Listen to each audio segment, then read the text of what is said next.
What I think I'll do is just tell you a little bit of background, how I got involved in the concept of nutrition, micellization, absorption, etc. When I was at the university as an organic chemist, principally, we developed a lot of different chemicals that were really involved with anti-cancer research, and we developed a lot of modifications of very active substances to try and either improve the absorption, utilization, reduce toxicity, etc. So that whole process becomes one of a delivery system, and it involves a lot of things you do to enhance the effectiveness of anything that you ingest. But I was interested always in nutrition all the way back. This is now going to the late 1960s, which is pretty good since I'm only 39 now, which you can tell. Also, I don't take any credit for being old because my hair's gone. I lost that when I was 22 and 23. So they told me that if you used your brain a lot, your hair would fall out. So I assumed I take full credit for that. It has nothing to do with the fact that my father was bald and my grandfather was bald.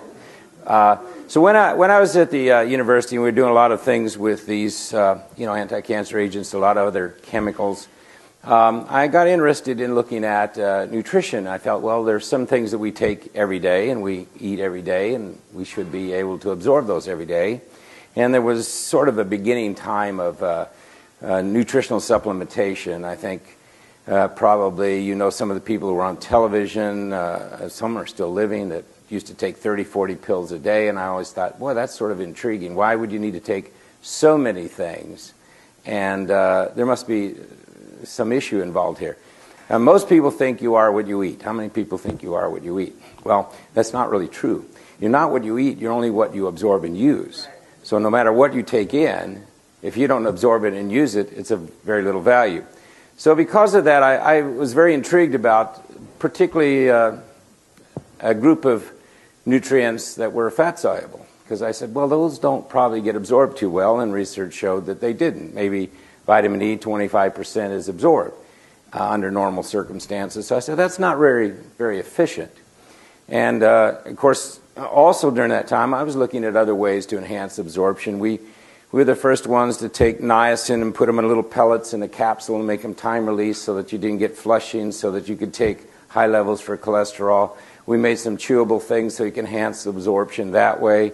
I did some ion exchange resin B12 so you could properly absorb that. But then what I got really interested in was the fat solubles, because I knew they were poorly absorbed. Vitamin A, vitamin E, beta carotene, vitamin D, vitamin K, and a whole bunch of other things, fatty acids, some of the things that you now know as important in tomatoes like lutein, lycopene. All those things are fat soluble, which means they're oils, which means they don't get well absorbed.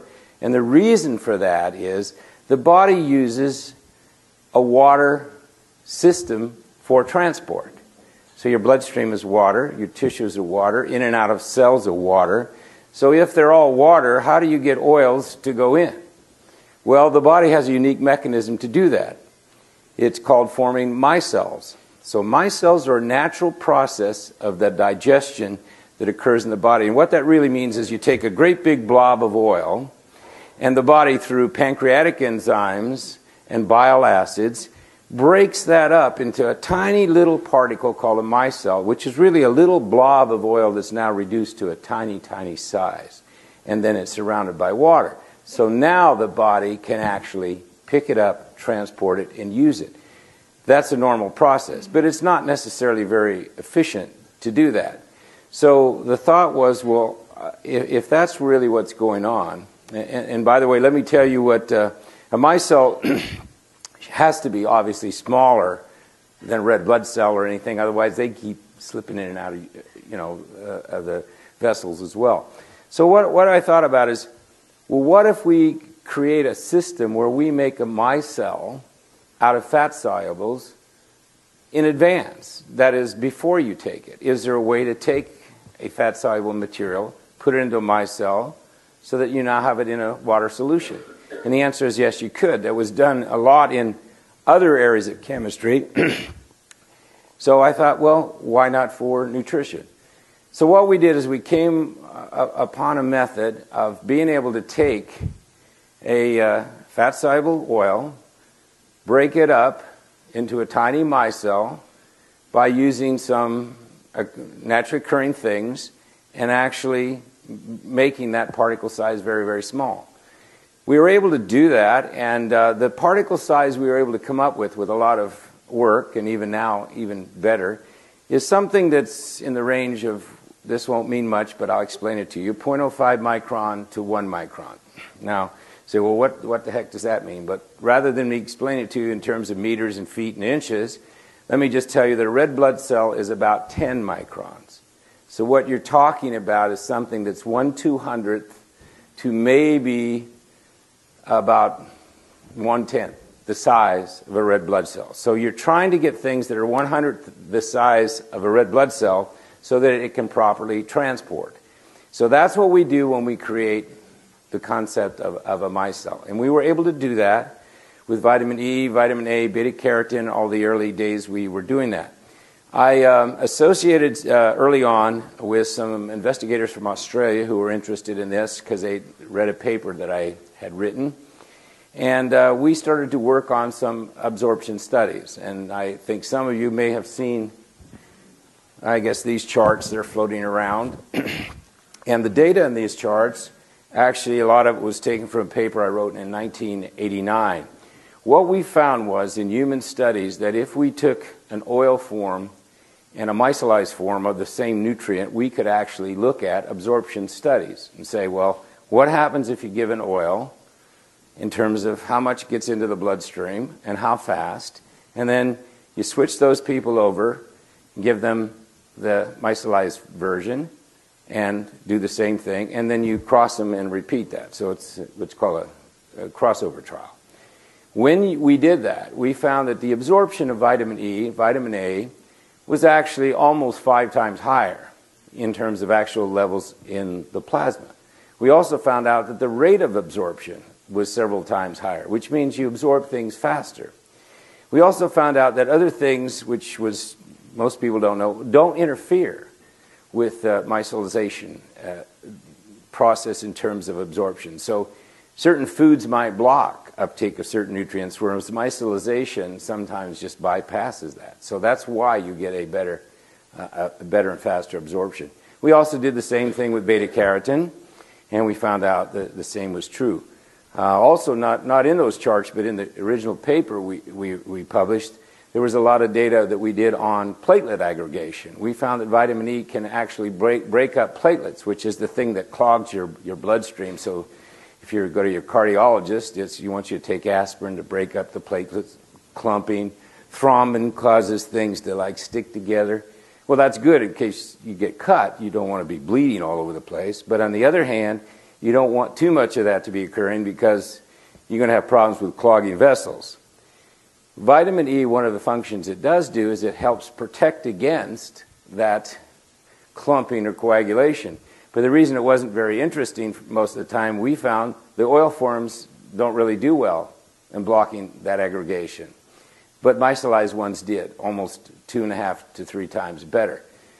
Also, we did some work in the early days of looking at fatty acids, which was in that paper but not in the data, in looking at some things related to dogs. Now, why would we do that? Not because we wanted to test anything on dogs for humans. It's because I used to raise Great Danes, and I was interested in my dogs. And they had skin problems, itchy, scratches, etc. And everybody always says, give the dogs oil. How many people hear about that? Oil's good for their skin. Well, certain oils are good for the skin. The ones that are good for the skin happen to be the ones that are the EPA, DHA that you hear about in fish oils.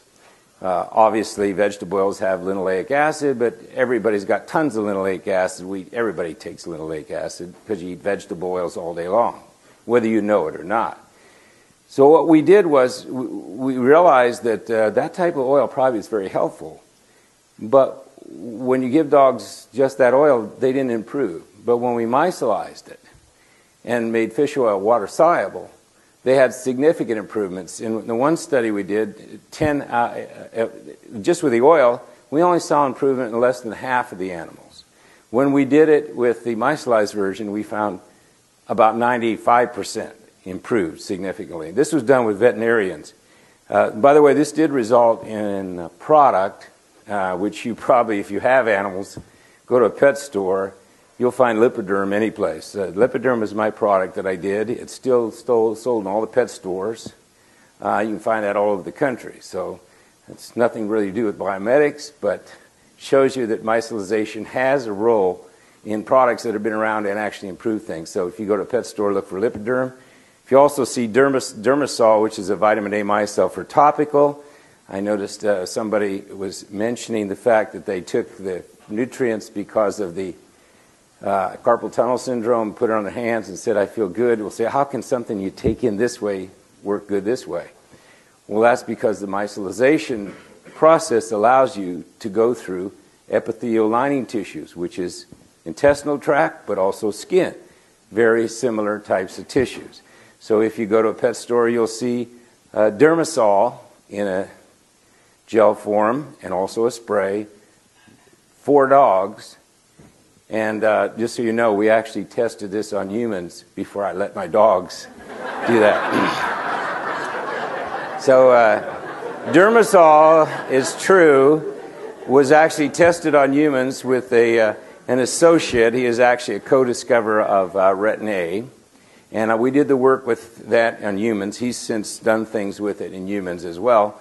But we did all that work, and then I could go take it to the dogs because I knew it was safe, because I'm not going to be messing around with really, patients that need the help. I want to make sure they're taken care of. So that's a little bit of the background of the concept of what we've done with micellization.